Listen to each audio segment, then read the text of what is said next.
আসসালামু আলাইকুম ফ্রেন্ডস, আপনারা সবাই কেমন আছেন? আলহামদুলিল্লাহ আমরা অনেক ভালো আছি। নতুন একটা রেসিপি নিয়ে আপনাদের সামনে চলে আসলাম। স্কিপ না করে পুরো ভিডিওটি দেখে থাকেন।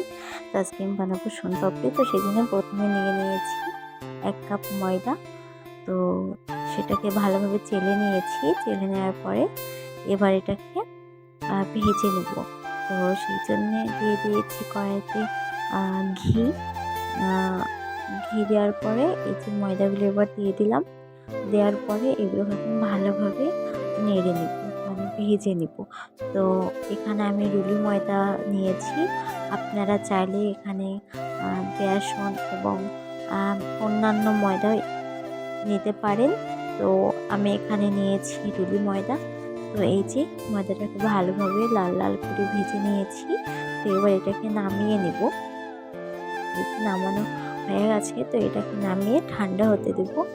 এবার মেন কাজটা শুরু করবো। শোনপাপড়ির জন্য ক্যারামেলটা বানিয়ে নেব। তো সেই জন্য এই যে 1.5 বাটির মতো চিনি নিয়ে নিয়েছি, আর ওই বাটির হাফ বাটির মতো এখানে জল দিয়ে দিয়েছি। তো দিয়ে নাড়াচাড়া না করে একদম হাইটে হতে দিতে হবে। তারপর এর মধ্যে অ্যাড করেছি একটু লেবুর রস, যেন এটা চিনি না হয়ে আসে সেই কারণে। তো এই যখন এরকম একটা কালার চলে আসবে তখন এটাকে নামিয়ে নিতে হবে। তো যেটাতে আপনারা এটা ঢালবেন সেটাতে আগে আপনারা তেল লাগিয়ে নেবেন। তো এই যে যখনই একটু ঠান্ডা হয়ে আসবে তখন এটাকে এক জায়গায় জড়ো করে নিতে হবে। তো জড়ো করে নেওয়ার পরে, মানে বেশি ঠান্ডা হয়ে গেলে কিন্তু এটা শক্ত হয়ে যাবে। গরম থাকতে থাকতে এটা করে নিতে হবে।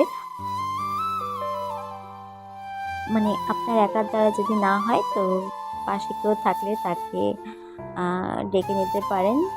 তো এই যে জোরে জোরে এইভাবে টানতে হবে। এটা যত টানবেন তত লেয়ার ছাড়বে।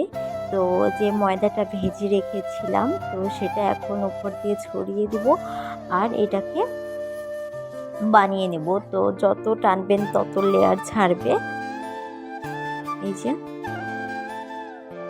আর প্রতিনিয়ত ময়দাটা উপর দিয়ে ছড়িয়ে দিতে হবে। আর এটা গরম থাকতে থাকতে করে নেবেন। যদি ঠান্ডা হয়ে যায় তাহলে শক্ত হয়ে যাবে। সেই জন্য গরম থাকতে থাকতেই এটা আপনারা বানিয়ে নেবেন। এই যে, আর প্রতিনিয়ত, আবারও বলছি, প্রতিনিয়ত উপর দিয়ে ময়দা ছড়িয়ে দিতে থাকবেন। তো দেখতেই পাচ্ছেন আমার লেয়ারটা কতটা সুন্দর হয়েছে। পুরো লাচ্ছার মতো হয়েছে, এতটাই মানে লেয়ার ছেড়ে দিচ্ছে। তো আমার ভিডিও যদি আপনাদের ভালো লেগে থাকে তাহলে like, comment, share and subscribe করে দিবেন। আর আমার চ্যানেলে যারা নতুন আছেন তারা প্লিজ আমার চ্যানেলটিকে সাবস্ক্রাইব করে দিন। তো এই যে দেখতেই পাচ্ছেন আমার কতটা সুন্দর লেয়ার এসেছে, মানে দেখতে খুব সুন্দর লাগছে আর খুবই সুন্দর হয়েছিল। তো এবার এটাকে শেপ দিয়ে নেবে। তো লেয়ারটা একটু ভালো করে দেখে নিন। তো এই যে এই রকম শোনপাপড়ি বাস কিংবা ট্রেনে পাওয়া যায়। তো আপনারা বাড়িতে বানিয়ে নিতে পারবেন, এভাবে বানিয়ে নিন।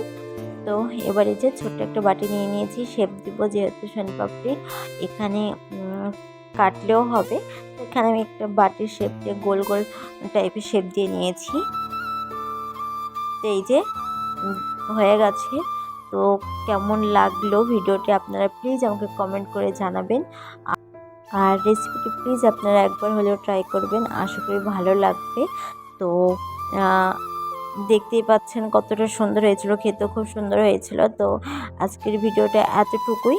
তো সবাই ভালো থাকবেন, সুস্থ থাকবেন। আল্লাহ হাফিজ।